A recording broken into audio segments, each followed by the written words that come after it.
Very hands-on si Sangre Alena Gabby Garcia sa kanyang debut celebration. Ang Star Bites sa Tinikata, Tibayan.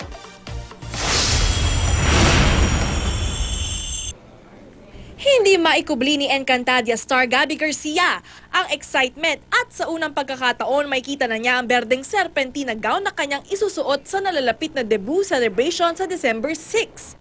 Classy at elegante ang dating ni Gabby sa obra ng kaibigang designer na si Mark Baumgartner. Si Baumgartner ay isa sa mga paboritong designer ng fashionista celebrities tulad ni na Heart Evangelista, Lovie Poe, Carla Bellana at maging ni Maine Mendoza.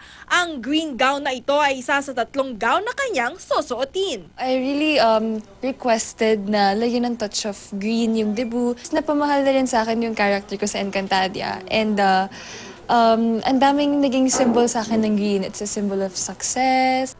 1 year in the making ang debut ni Gabby. Very hands-on siya mula sa pagpili ng mga suppliers hanggang sa pagbuo ng tema at konsepto. Ang theme ng debut ko is very minimalist lang. So, ayun, it's simple, it's sincere, it's something intimate. Asahan daw na magiging jam-pack ang programa dahil sa mga performance numbers ng mga kaibigan ni Gabby sa showbiz. Kahit abala sa last-minute preparations, tuloy pa rin sa taping ng Encantadia si Gabby kung saan mas gumaganda raw ang daloy ng storya. May pag-asa pa kayang manumbalik ang pagmamahala ni na Ibarro at Alena? Kahit naman kami yung cast, pagka darating na yung script, hindi na namin na-expect na ganun yung mangyayari. So, pare-pares tayo na sa surprise. Katatibayan, GMA News.